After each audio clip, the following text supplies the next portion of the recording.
우리가 금요일 저녁에는 항상 요한계시록을 공부하고 있습니다. 지난번에 우리가 그 정결케 하는 3단계에 대해서 요한계시록을 공부했는데 오늘은 일곱 나팔에 대해서 집중적으로 할 거예요. 일곱 나팔과 일곱 재앙과의 관계를 우리가 하기 전에 일곱 나팔이 어디에 적용되는가, 어떤 나라에 적용되는가에 대해서 오늘 먼저 짚고 가겠습니다. 지난번에 정결케 되는 3단계를 우리가 봤어요. 하늘이 정결케 되는 단계, 성소가 정결케 되는 단계, 그 다음에 땅이 정결케 되는 단계, 이렇게 3단계가 있다고 제가 말씀을 드렸죠. 하늘이 정결케 된다는 것은 선과 악이 완전히 분리되는 것입니다. 선과 악이 완전히 분리되어야만이 거기에 따른 심판할 수가 있어요. 그래서 하늘이 정결케 되는 그 과정이 십자가에서 끝났죠. 십자가에서 하늘의 천사들은 더 이상 이제 사단에게 속임을 당하지 않고 사단의 정체, 그 다음에 예수님의 통치의 진실을 확실하게 알게 되어서 선과 악의 세력이 완전히 구별되게 되었습니다. 그런 다음에 하늘이 얼마가 무너졌죠? 한 3분의 1이 망가졌죠? 그 3분의 1에 대한 그 심판을 이 사단이 하늘에서 쫓겨났지만 이 땅에서 아담을 유혹하고 그래서 이 땅에 대한 주권을 차지했는데, 그래서 그가 뱀이 이 세상을 지배하면서 이제 그 뱀이 자기의 원하던 그런 어떤 이상과 그 사상을 가지고 나라를 세운 나라가 바로 용의 나라 로마입니다. 로마예요. 용의 나라예요. 뱀이 용으로 완전히 나타난 나라가 그것이 바로 로마예요. 로마. 이 로마 때, 로마 시대에 예수님이 십자가에 죽게 되는 거죠. 그래서 이 로마 용은 사단의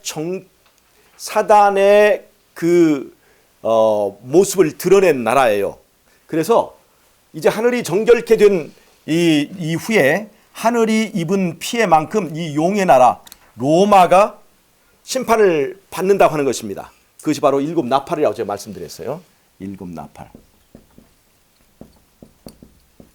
그 다음에 이제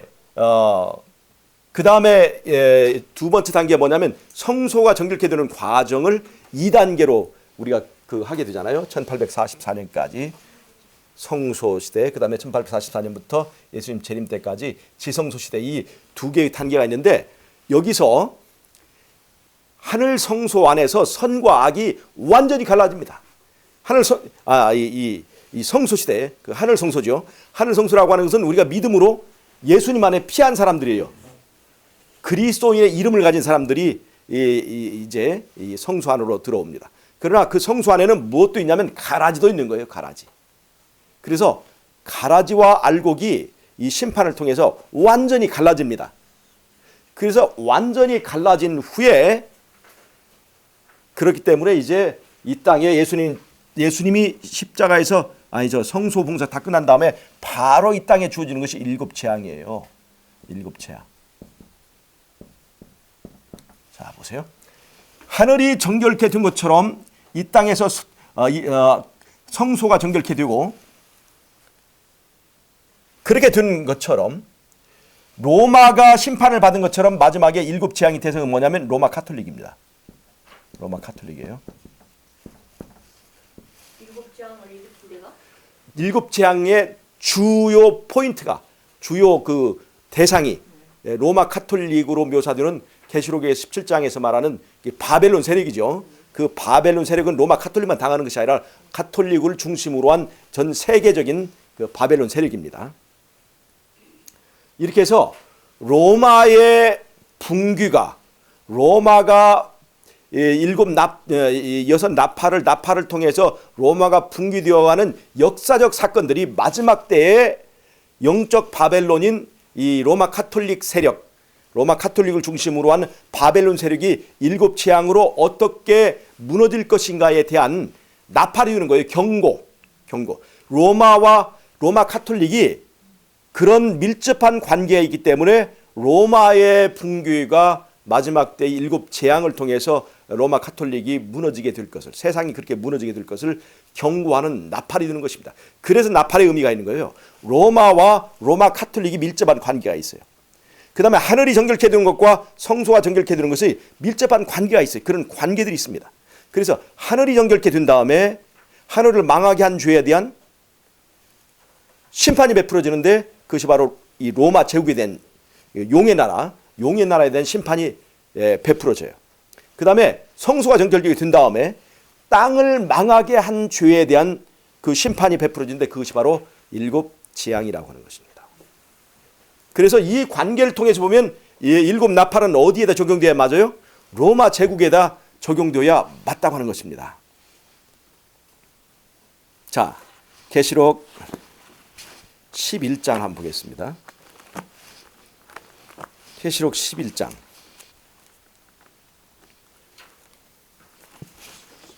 예. 계시록 11장에 보면, 예, 계시록 11장에 15절 한번 보세요. 일곱째 천사가 나팔을 불매.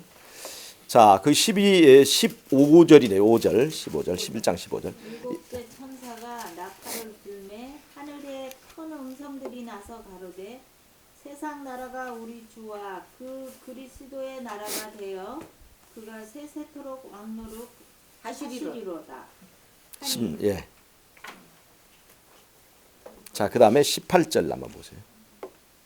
이방들이 분노하며 주의 진노가 임하여 죽은 자를 심판하시며 종 선지자들과 성도들과 또 물온대소하고 주의 이름을 경외하는 자들에게 상 주시며 또 땅을 망하게 하는 자들을 멸망시키실 때로 소이다. 자, 여기 보니까 일곱 번째 나팔이 무엇과 관련되냐면 땅을 망하게 하는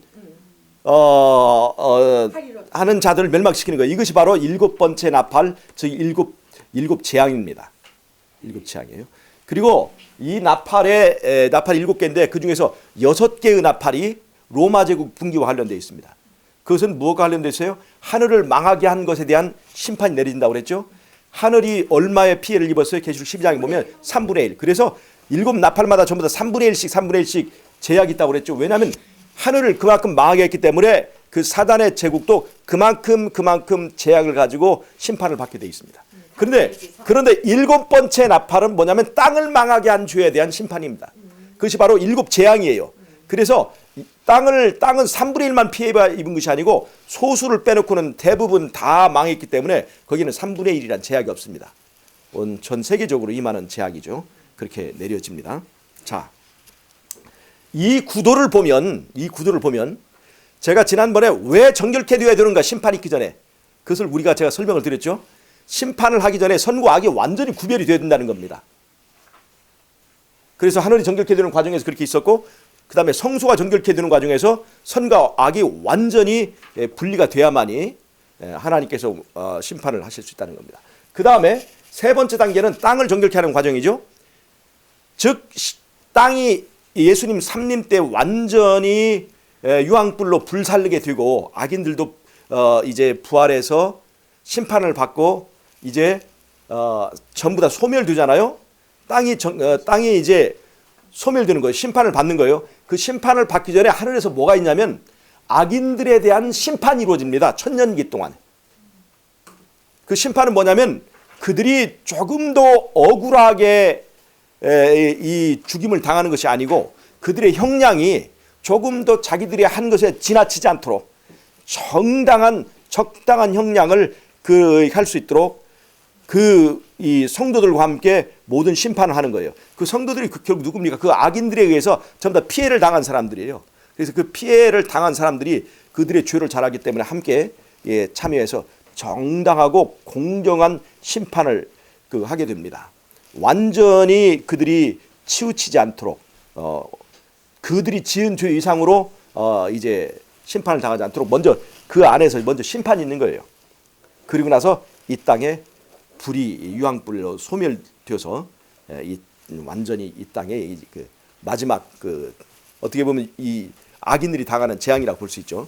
그렇게 해서 이 단계가 이루어지는 겁니다. 그러면 제가 이 구조를 알게 되면 왜 나팔은 로마 제국에게 적용되는가 하는 것을 이해를 하실 수가 있어요. 왜 로마 제국에 제공되어야만이 그것이 나팔이 되는가? 로마와 카톨릭은 밀접한 관계가 있죠. 로마 제국이 계시록 13장에 보면 로마 제국이 로마 카톨릭에게 보좌를 물려주잖아요. 그리고 계시록 다니엘서 8장 9절부터 나오는 그 작은 뿔은 로마와 로마 카톨릭을 한 덩어리로 이렇게 얘기를 하고 있어요. 한 덩어리로. 그래서 로마와 카톨릭의 그런 관계가 있기 때문에 앞으로 카톨릭을 중심으로 한 이 바벨론 세력이 정말로 저렇게 세상을 다 차지하고 세상을 쥐어 삼킬 것 같처럼 보이지만 그들이 마지막 일곱 재앙으로 분명히 망할 것이다 하는 것을 어디에서 경고를 얻을 수 있어요? 로마 제국의 분기를 통해서 로마 제국이 망한 것처럼 로마 카톨릭도 그들이 그렇게 망할 것이다라는 것을 알게 됐기 때문에 그래서 그것을 나팔이라고 하는 겁니다. 나팔. 하늘에 대한 심판이 하늘을 망하게 한 죄에 대한 심판이기도 하면서 로마 카톨릭을 중심으로 한 바벨론 세력의 붕괴에 대한 경고, 역사적인 경고가 된다고 하는 것입니다. 그래서 제가 지난번에 그 3단계 정결케 하는 과정을 말씀드렸어요. 그것들이 그냥 그렇게 무슨 그 의미 없이 이것을 한 것이 아니라 바로 계시록의 이런 구조를 설명하기 위해서 제가 설명을 드린 거예요. 자, 그다음에 계시록을 보면요. 계시록 8장부터 8장, 9장 그리고 11장에 나팔에 대한 이야기가 나옵니다. 자, 주로 여섯 나팔은 계시록 8장과 9장에 여섯 나팔, 여섯 개의 나팔에 관한 얘기가 있습니다. 그리고 일곱 번째 나팔은 계시록 11장에 나와요. 그런데 이 나팔이 어느 나라에 적용되는가에 대한 이 나팔이 도대체 어느 나라에서 일어나는 사건이라고 하는 것을 알 수 있는 근거가 계시록 자체는 없는 거예요. 그래서 과거에 우리가 이 전통적인 해석은 일곱 나팔을 로마 제국에다 해석을 했습니다. 우라야 스미스나 이렇게 과거에 우리 교회의 이제 선구적인 로마 이 계시록 해석자들은 일곱 나팔을 로마 제국의 붕괴에다가 적용을 했어요. 그런데 적용을 하지만 왜 로마 제국이냐 하는 것에 대한 설명을 못했어요. 설명을 할 수가 하지를 못했어요. 그런데 이 계시록 구조를 보면 계시록 8장, 9장 그리고 10장은 재림운동이고 11장에 이제 일곱 번째 나팔이 있는데 이렇게 나팔이 있은 다음에 바로 12장에 계시록 12장에 뭐가 나오냐면 붉은 용이 나와요. 붉은 용이 나와요. 왜 12장에 나왔냐면 계시록 8장과 9장 그리고 11장에 있는 이 나팔이 부어지는 나라가 어느 나라인가를 보여주기 위해서 계시록 12장에 붉은 용이 등장하는 겁니다. 그가 왜 이런 심판을 당해야 되는가를 설명하기 위해서 계시록 12장에 보면 그가 하늘 천사 3분의 1을 망하겠다고 하는 그 3분의 1의 단서가 계시록 12장에 나오는 거예요. 왜 일곱 나팔? 왜 이 나팔 6개의 나팔이죠? 일곱 나팔 중에서 6개의 나팔. 이 6개의 나팔에는 전부 다 3분의 1이라고 하는 제약이 이렇게 딱 정해져 있는가 하는 것을 알 수 있는 근거가 전혀 없는데 계시록 12장에 붉은 용이 등장하면서 그 용이 하늘에서 한 짓이 나와요. 하늘을 망하게 하는 것. 얼마를 망하게 했는가. 그래서 얼마만큼의 심판을 받을 이제 그 근거가 있는가를 설명해 주는 것이 계시록 12장입니다. 계시록 12장. 자, 보세요. 계시록 12장 3절입니다.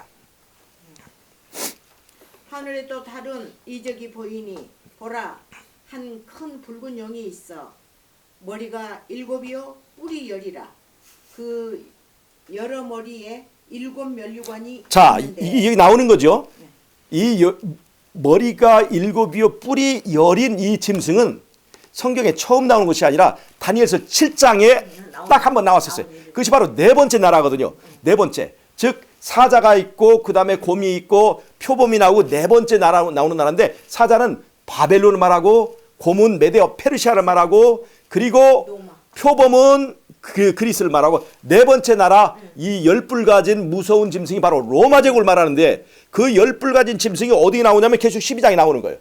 그래서 7장과 연결해 볼 때 이것은 바로 다니엘서 7장에 나오는 용, 열불 가진 짐승, 즉 로마 제국이구나 하는 것을 분명히 알게 됩니다. 그리고 여기 이 로마 제국이라고 하는 이 붉은 용이 하는 짓이 뭐냐면 여자가 아이를 낳으면 그 아이를 삼키려고 했다 하는, 이것이 누구예요? 이 아이가 누구냐면 예수님인데, 예수님을 죽이려고 시도했던 그 나라가 바로 로마 제국이라는 것을 우리가 확실히 알기 때문에 이 붉은 용인 반드시 로마라고 하는 것을 알게 되는 것입니다.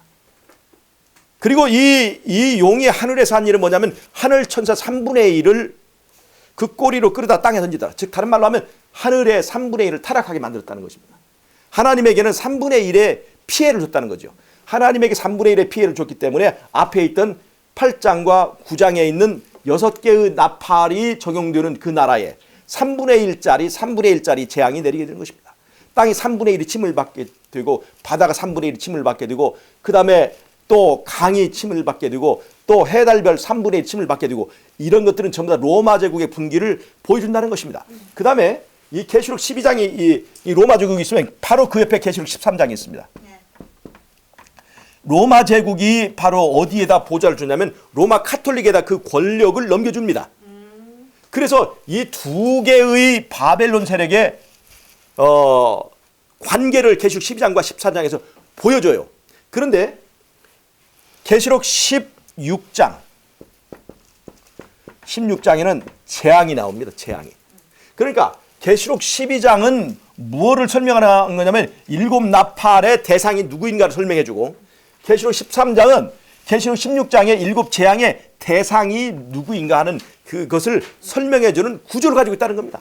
계시록 13장에서 로마 제국으로부터 보좌를 이어받은 로마 카톨릭이 마지막 때에 바벨론이 되어서 전 세계를 바벨론화하고, 그 바벨론 세력이 이 땅에서 어떤 일을 하는가를 계시록 13장에 보여주면서 바로 계시록 16장에는 일곱 재앙을 그들이 받아야 되는 이유를 계시록 13장에 설명하는 겁니다.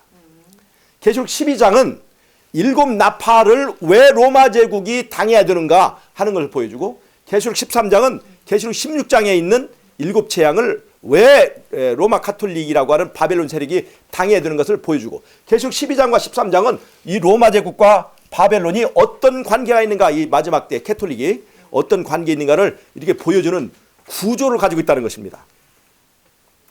그래서 계시록의 이런 구조를 보면 왜 계시록 12장에 용이 등장해야 되는가를 알 수가 있어요. 앞에 일곱 나팔을 설명하고 계시록 12장이 없다면 일곱 나팔과 관련된 일곱 나팔의 대상이 어느 나라인가를 알 수 있는 계시록 자체에 근거가 없는 거예요. 그래서 계시록 12장에 그 산을별 3분의 1을 그 꼬리로 이제 타락시킨 그 이야기가 단서가 되어서 왜 나팔의 3분의 1이라고 하는 제약, 왜 나팔은 3분의 1씩 3분의 1씩 침을 받게 되는가에 대한 설명을 하는 것입니다. 자, 이해를 하시겠죠? 네. 자, 그다음에 이 나팔은 계시록 8장에 이제 등장을 하게 되는데요. 한번 보겠습니다. 8장 1절. 일곱째 인을 떼실 때 하늘이 반시 동안쯤 고요하더니라고 그랬죠. 네. 전에는 이것을 예언적 기간으로 해석을 해서 7.5일로 계산을 했습니다. 그런데 저는 이것이 일곱째 인의 내용이 아니라고 그랬죠. 이것은 일곱째 인의 내용이 아닙니다. 반시 동안쯤 고요한다는 것은 잠깐 동안 고요하더라라고 하는 계시가 진행될 때 나타나는 하나의 현상을 말한 거지, 계시의 내용이 아니라고 그랬어요. 일곱 번째 인의 내용은 뭐냐면 일곱 나팔이라고 그랬습니다. 일곱 나팔. 그렇기 때문에 이 반시 동안쯤 고요하다는 것은 앞으로 심판이라고 하는 엄청난 무서운 이 계시를 이제 보여주기 전에 폭풍 전야에 잠깐 고요한 것 같은 정적이라고 말했습니다. 그래서 하늘이 반시 동안 좀 고요하더니 하는 것은, 이것은 요한 계시록에 여기서 말하고 있는 계시의 내용은 아닙니다. 그 계시의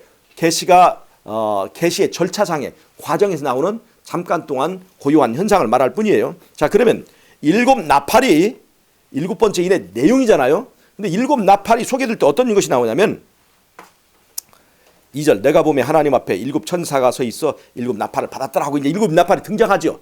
일곱 번째 인을 떼실 때 일곱 나팔이 등장해요. 자, 등장하는데 3절에 뭐가 나오냐면 또 다른 천사가 와서 제단 곁에 서서 금향로를 가지고 많은 향을 받았으니 이는 모든 성도의 기도와 합하여 보좌 앞 금제단에 드리고자 함이라.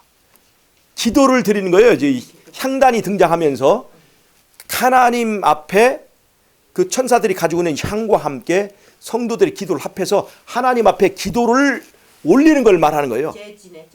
이게 무슨 말이냐면 계시록 6장 9절 한번 보세요. 6장.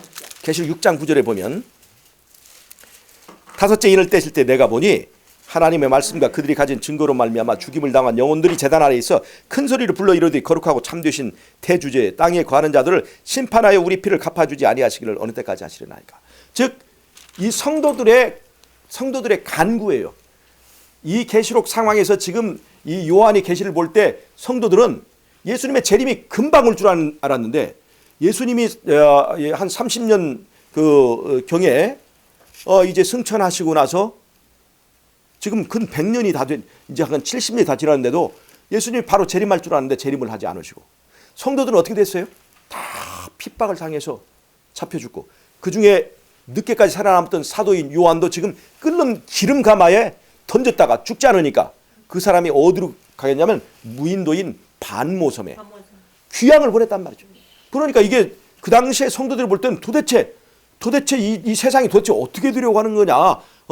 이렇게 우리가 이만큼 믿었으면 예수님이 곧 오셔야 우리의 계획에 맞는 건데 예수님이 오시지 않고 그들은 낙담하게 됐다는 것입니다. 절망하게 됐어요. 그래서 이 요한계시록을 펼쳐 보이시는 거예요. 이 계시의 내용을. 성도들이 결국은 이렇게 이 땅에서는 이렇게 피해를 당하고 이 땅에서 죽임을 당하지만 결국은 어떻게 승리해서 예루살렘을 차지하게 되는가. 그 다음에 이 땅의 성도들 핍박하는 그 세력들은 앞으로 어떤 심판을 받게 되는가 하는 것을 보여줘야 될 필요가 이 계시록의 목적에 있다는 거죠. 그래서 여기 이제 향단에 성도들 기도가 올라간다는 건 바로 그겁니다.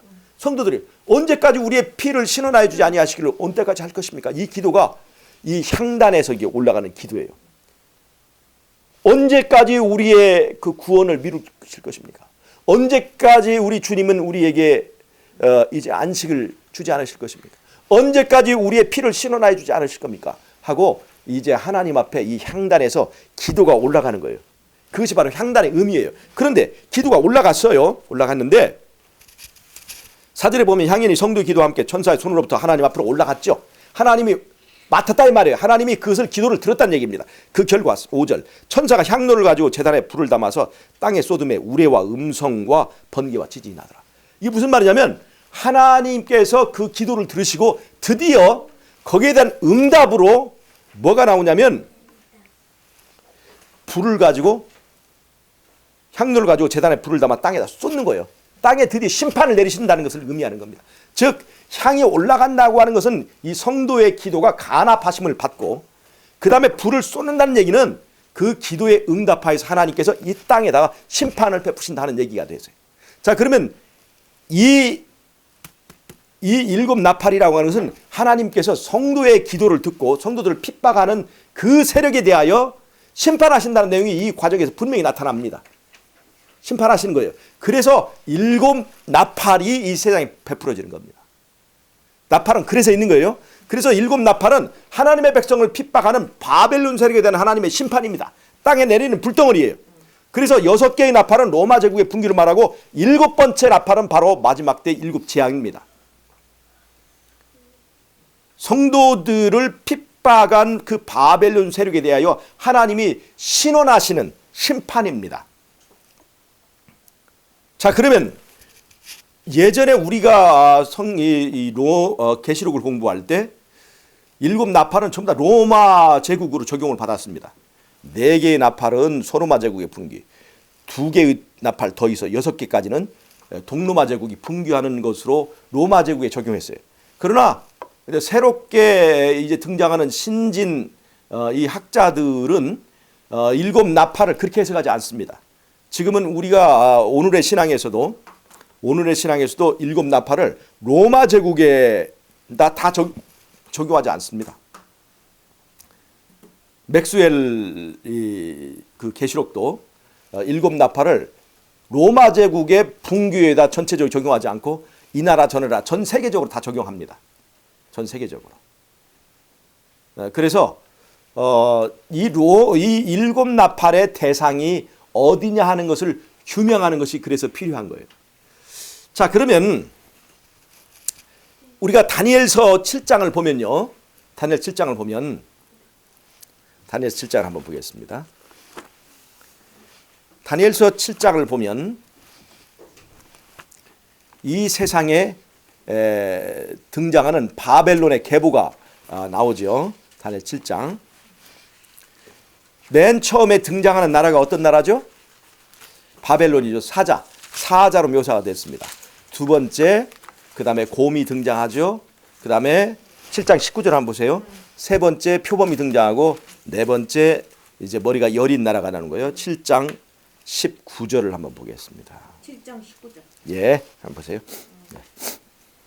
다니엘 7장 19절. 네. 이에 내가 넷째 짐승의 예. 진상을 알고자 하였으니 곧 그것은 모든 짐승과 달라서 심히 무섭고 그 이는 철이요 그 발톱은 노시며 먹고 부셔뜨리고 나머지는 발로 밟았으며 또 그것의 머리에는 10뿔이 있고. 자, 이것이 아까 우리가 계시록 12장에서 봤던 그 용과 똑같은 모양이에요. 계속 읽어보세요. 네. 10뿔이 있고 그 앞에 뿔이 있고 그 외에 또 다른 뿔이 나오매 세 뿔이 그 앞에 빠졌으며 그 뿔에는 눈도 있고 큰 말하는 입도 있고 그 모양이 동류보다도 강하여 보인 것이다. 그 여기서 말한 작은 뿔은 예. 이제 로마 카톨릭이에요. 로마 제국에서 도단하는 로마 카톨릭을 말합니다. 그 다음에요. 예. 내가 본즉 이 뿔이 성도들로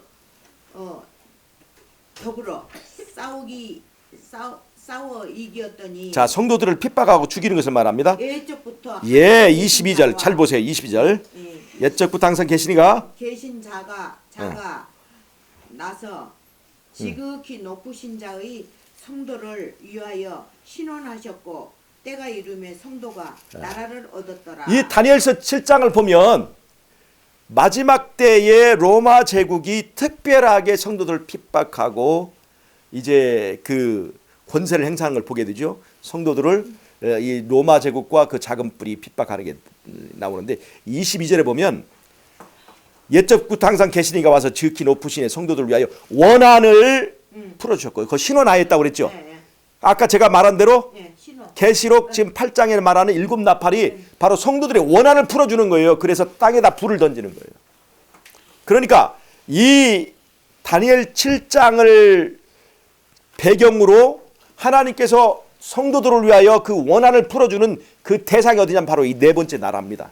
네 번째 나라고 거기 나오는 작은 뿔 세력이에요. 그러니까 이것과 이 넷째 나라와 관련된 것이 계시록 12장의 용의 나라고 그 다음에 이 용과 관련되는 이 나팔은 바로 그래서 그 로마 제국이라고 하는 것을 제가 지금 설명을 드리는 것입니다. 자, 이해가 되셨습니까? 그래서 이 나팔을 다니엘서 7장을 보면 넷째 나라인 10뿔 가진 로마 제국에게 적용하는 것이 이 성경적인 흐름에 맞춰 볼 때 정확히 맞다고 하는 것입니다. 자, 그 다음에 또 하나 이제 이건 마지막으로 왜 로마 제국인가에 대해서 설명을 좀 하겠습니다. 여러분 이 다니엘서에 10뿔 가진 짐승이 나왔죠. 근데 계시록에 또 10뿔 가진 짐승이 나왔죠. 어느 책이 먼저 나온 겁니까? 다니엘서가 훨씬 먼저 나온 거죠. 먼저 나왔죠. 네. 즉 다니엘서에서 말한 것이 계시록에 그대로 나온 거예요. 나온 거예요. 자, 그런데 다니엘 8장을 한번 보겠습니다. 다니엘 8장 9절부터 한번 보겠습니다.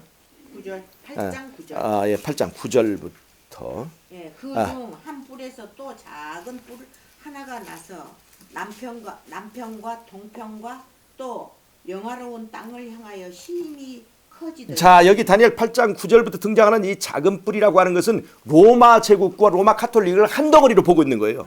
한 덩어리로. 자, 그런데 10절 한번 보세요. 예, 그것이 하늘 군대에 미칠 만큼 커져서 그 군대와 별 중에 몇을 땅에 떨어뜨리고 예. 그것을 짓밟고. 자, 여기 잘 보세요. 예, 여기 10절을 보니까 이 작은 뿔은 계시록 12장에서 바로 용입니다. 용이에요. 자, 똑같이 하늘별을 예. 짓밟는 것이 나왔죠. 예. 근데 잘 보세요. 다니엘서가 먼저 나왔어요? 계시록이 먼저 나왔어요? 다니엘서. 다니엘서 먼저 나왔죠. 네. 그런데 잘 보세요. 이 다니엘서 말하는 하늘별은 여기 보세요. 그 여기 그냥 그 10절 다니엘 8장 10절 보면 그가 스스로 높아져서 군대의 주저를 대적하며 로마 제국 그랬어요. 황제 숭배. 그다음에 로마에서 권력을 받은 로마 카톨릭은 바로 이 교황 숭배. 그것이 바로 스스로 높아져서 군대 주제를 대적하는 거예요. 그에게 매일 어디 있어요. 예. 10절 그것이 하늘 군대에 미칠 만큼 커져서 자 이게 로마 제국 그런 거예요. 그다음에 군대와 별들 중에 며칠 떨어뜨렸다. 하늘별 며칠 땅에 떨어뜨렸다고 그랬죠. 그 아니야 그 3분이 아니에요. 3분의 1이라고. 아니 안 돼 있죠. 거기 뭐라고 다 몇이라고 한번 읽어보세요. 저기 군대의 별 중에 예. 며칠 땅에 떨어뜨려. 자 여기서 보세요. 여기서 다니엘서 8장 10절에서 이 작은 뿔은 로마 제국과 로마 카톨릭을 말하는데 그들이 뭘 했냐면 군대의 별을 떨어뜨리다고 그랬죠. 네. 하늘 군대의 별을 떨어뜨리다고 그랬죠. 이 별은 천사를 말합니까? 이 교회의 지도자를 말합니까? 아, 여기 지금 말하는 다니엘서 8장 교회 지도자를 말하는 거예요. 이거 사람을 말하는 거예요. 이거. 이것은 사람을 말하는 거예요. 이 로마 제국과 로마 카톨릭이 핍박을 해서 일어난 그때 죽임을 당한 이 교회 지도자들을 말하는 거예요. 이게 이거는 지도자. 지도자예요. 그런데 계시록 12장 보세요. 똑같이 로마 제국입니다. 계시록 12장 한번 보세요. 아까 읽었던 그 내용을 한번 보겠습니다. 계시록 12장. 계시록 12장에 보면 4절 아까 나오죠. 4절. 예. 그 꼬리가 하늘 별 3분의 1을 끌어다가 땅에 떨어뜨리더니. 자 여기도 보니까 용이 그러니까 아까 다니엘 8장에서 8장 9절부터 나오는 작은 뿔 세력과 이 용이 똑같은 것인데 그 작은 뿔 세력이 로마잖아요. 거기도 별을 땅에 떨어뜨리는 일이 나오죠. 근데 여기도 이 용이 별을 땅에 떨어뜨린다고 그랬어요. 그러니까 두 개의 내용이 지금 일치하는 거예요. 그럼 여기서 나오는 하늘별이라고 하는 하늘별 3분의 1이 사람을 말합니까? 천사를 말합니까? 사람. 사람을 말한 거예요? 예. 아니에요. 그래서 잘 봐야 돼요. 여기서 말한 것이 지금 다니엘서 8장 10절에 있는 내용과 똑같이 일치하는 거예요. 그리고 다니엘서가 먼저 있었기 때문에 이 계시록 12장은 그것을 따라야 되는 거예요. 그러니까 지금 이 내용만 보면 계시록 12장 4절에 있는 하늘별이 천사가 아니라 사람이 돼야 되는 거예요. 이 내용을 한다면 이것만 본다면 즉 다니엘서 8장 10절과 계시록 12장 4절만 놓고 본다면 똑같은 나라고 똑같은 행위인데 다니엘 분명히 8장 10절에서는 그것을 교회 지도자라고 봐야 되는데 그럼 여기도 이것을 교회 지도자라고 보는 것이 맞을 것처럼 보여요.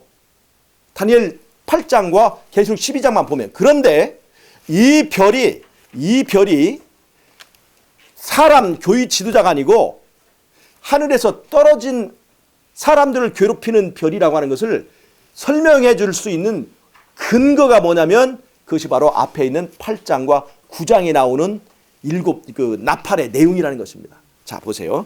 이제 나팔 내용을 봅니다. 계시록 8장을 보겠습니다. 자, 8장에 10절 한번 보겠습니다. 8장 10절. 예. 여기 있습니다. 셋째 천사가 나팔을 보니 햇불같이 타는 큰 별이 하늘에서 떨어져 강들은 3분의 1과 여러 물. 자, 여기 보세요. 여기도 보세요. 지금 이 나팔의 한 내용이죠. 여기서 별이 떨어졌다는 얘기 나오죠. 네. 아까 계시록 12장 4절에도 하늘별이 떨어졌다는 얘기 나오죠. 그러니까 이것이 연관이 있는 거예요. 이 별들은. 그런데 이 다니엘서 8장 10절에 나오는 이 별은 교회 지도자를 말합니까? 아니면 이 교회 지도자를 말하는 것입니까? 하늘 천사를 말하는 것입니까? 이것은 실제적으로 이것은 사람이지만 사실은 그 사람을 이제 그 뒤에서 조종하고 하는 그 세력을 이렇게 별로 설명한 거예요. 즉 별이 떨어졌죠. 이 별은 피해자입니까? 가해자입니까? 이게 가해자인 거예요. 이 별이. 이 별이 떨어져서 거기에 있는 그 제국의 그다음 읽어보세요. 10절 읽어서 11절 보면 이 별 이름은 쑥이라 물 3분의 1이 쓴 쑥이 되며 그 물이 쓴 물이 되고 많은 사람 죽더라. 이 별이 떨어져 가지고 그 별로 인해서 사람을 죽이는 별이에요. 이게 이 죽이는 별. 이 그렇죠. 이거는 가해자인 별이에요. 이 땅에 타락한 천사가 이 땅에서 사람을 통해서 하는 일이에요. 이 별은 훈족의 지도자인 아틸라를 말하는데 아틸라가 여기서 하지만 사실은 그게 타락한 천사들에 의하여서 이 땅에서 그 조종되어서 일어난 일이라는 것을 보여주는 겁니다. 즉, 이 계시록 12장이 앞에 있는 7 나팔과 이 나팔과 연결되지 않는다고 한다면 계시록 12장에 있는 별은 다니엘 7장과 연결되어 가지고 그거는 교회 지도자가 되어야 되는 거예요. 근데 이 다니엘 계시록 여기 8장에 있는 나팔 속에 있는 별과 이것이 연결이 되기 때문에 그 별이 계시록 12장 4절에 있는 별이 하늘별이 되는 거라 이 말입니다. 가해자 별을 말하는 거예요. 즉 다니엘서 8장에 나오는 짓밟히는 별은 피해자인 거고 계시록 12장에서 나오는 그 하늘별 3분의 1은 이 땅에 떨어져서 성도들에게 해를 입히는 가해자 별이라는 것입니다. 그 가해자 별이라고 하는 것이 7 나팔과 연결 지을 때만 그것이 그런 관계를 가질 수 있다는 걸 제가 지금 말씀을 드립니다. 자, 그래서 계시록 12장에 있는 용과 그 하늘별 3분의 1과 관련된 것은 전부 다 이 나팔과 관련되어서 그 용이 바로 이 나팔의 대상이다 하는 것을 제가 말씀을 드리는 것입니다. 자, 오늘 좀 어려운 말씀을 좀 드렸죠. 자, 오늘은 제가 집중적으로 뭘 얘기했냐면 나팔의 대상이 누구냐? 그것은 바로 다 요즘에 나오는 것처럼 세계 온 세상 제국을 다 그 심판을 말하는 게 아니라 선악간의 대쟁투에 있어서 하나님의 성도들과 대립하는 뱀의 세력, 그 뱀의 세력을 대표하는 로마 제국과 마지막에 로마 카톨릭에 적용돼야 된다는 것을 말씀을 제가 드린 것입니다. 그래서 나팔과 재앙이 어떤 관계가 있는가? 나팔이 바로 로마 제국을 말하고 로마 제국의 분기가 마지막 때에 카톨릭을 중심으로 한 이 세상의 바벨론 세력의 멸망에 대한 경고, 나팔이 된다는 것입니다. 그래서 앞으로 바벨론이 이렇게 전 세계를 다 집어삼켜 다니엘서 11장 보면 그 북방왕이 온 세계를 다 집어먹지 않습니까? 집어먹는데 저 사람들이 정말 어떻게 될까라고 할 때 우리는 무엇을 봐야 돼요? 과거에 전 세계에 대해서 그렇게 큰 힘을 발휘했던 로마 제국이 어떻게 망했는가를 보고 그것을 경고로 삼으라는 것입니다. 그것이 바로 나팔이에요. 나팔. 그래서 7 나팔과 7 재앙은 그 내용을 보면 거의 동일합니다. 7 나팔과 7 재앙을 보면 7 나중에 우리가 다시 할 거예요. 이거는 이제 오늘 여기까지만 하고 마칩니다. 7 나팔을 보면 첫 번째 나팔은 땅에 내립니다. 두 번째 나팔은 바다에 내립니다. 세 번째 나팔은 강에 내려요. 네 번째 나팔은 해달별에 내립니다. 다섯 번째 나팔은 이제 보좌에서 나오는 연기가 막 나오죠. 여섯 번째 나팔은 유브라데 나와요. 그 다음에 7번째 나팔에는 우박과 지진과 번개 이런 것들이 나오죠. 그런데 첫 번째 재앙도 땅에 내립니다. 두 번째 재앙은 바다에 내려요. 세 번째 재앙은 강에 내립니다. 네 번째 재앙이 해 재앙이고 다섯 번째 재앙도 짐승의 보좌에서 나오는 연기 나오고 여섯 번째 재앙도 유브라데가 나오고 그 다음에 여섯 번째 재앙이요. 재앙 이렇게 다 보세요. 그 다음에 7번째 재앙은 우박 똑같아요. 즉 이게 무슨 말이냐면 나팔과 재앙의 내용이 똑같다는 거예요. 그래서 어떤 분은 나팔과 재앙이 동일한 사건을 말한다고 보는 사람도 있어요. 그러나 그것은 아닙니다. 이 내용이 왜 똑같냐면 첫 번째 나팔은 첫 번째 재앙에 대한 경고를 나타내는 거예요. 그래서 똑같이 내용이 똑같습니다. 땅에 대한 이 심판이고 두 번째는 바다 이렇게 똑같은 내용을 가지고 있으면서 그것이 바로 나팔로서의 기능을 하기 위해서 과거의 역사적으로 이렇게 땅과 바다와 강과 이렇게 해달별에 이렇게 재앙을 내린 것처럼 마지막 때 7 재앙이 이런 순서대로 똑같이 경고한 대로 경고한 대로 똑같이 이 세상에 내릴 것을 이제 보여주는 것이 바로 일곱 나팔과 일곱 재앙과의 관계라는 것을 제가 오늘 말씀을 드립니다. 제가 오늘 사실은 일곱 나팔과 일곱 재앙의 관계를 규명해서 일곱 재앙이 일곱 번째 나팔에 들어간다고 하는 것을 제가 오늘 설명을 하기로 했는데 그것을 설명하면 시간이 많이 걸리기 때문에 오늘은 여기서 강의를 오늘은 조금만 해요. 아, 재밌는데. 그러세요? 이것도 이거 예, 재밌을 때 맞추는 게 좋아요. 제가 다음 시간에는 제가 이것을 할 거예요. 그런데 제가 지난번에 강의로도 말씀을 드렸지만은 일곱 번째 인 속에다가 일곱 나팔을 집어넣기가 그렇게 쉽지 않았습니다. 긴 시간을 제가 설명을 드렸죠. 즉 일곱 인을 일곱 시대로 보게 되면 절대로 일곱 나팔을 풀 수가 없어요. 또 일곱 인도 엉망으로 돼버리고. 왜냐하면 일곱 나팔이 이렇게 신약 시대를 전부 다 망라하는 긴 시간을 말하는데 일곱 번째 인을 일곱 교회에다가 적용을 하게 되면 일곱 번째 교회와 적용되면서 1844년 이후의 사건에만 적용해야 되는데 일곱 번째 인이 1844년 이후에 적용된다고 한다면 이 로마 제국의 분기부터 다 포함하는 일곱 나팔을 품을 수가 있기 때문에 일곱 나팔을 빼버려야 된다는 거죠. 일곱 인과 일곱 나팔이 남남이 돼야 되는 거예요. 그래서 일곱 번째 인의 내용이 뭐냐면 하늘이 반시 동안 좀 고요하더니 그것밖에 남지 않았단 말이죠. 아무 의미도 없고 내용도 없는 것을 일곱 번째 인이라고 해놨다는 거죠. 그러면 1844년부터 라오디게아 교회 시대에 있을 어떤 사건에 대해서 뭔가 일곱 번째 인에는 얘기를 해야 되는데 예수님 재림한 후에야 나타나는 현상을 그 일곱 번째 인이라고 말하기 때문에 일곱 번째 인의 내용이 이 교회에 관련된 내용이 하나도 없게 되어버린다는 얘기입니다. 그래서 그런 것들은 맞지 않고 그렇게 봐서는 안 된다는 거죠. 일곱 인을 시대적으로 묶지 말라는 거죠. 일곱 교회와 연결된 것이 아닙니다. 일곱 인이 바로 계시록의 본론이라고 제가 말씀드렸어요. 일곱 개의 제목을 말한 것 뿐이에요. 일곱 개의 시간이 아니에요.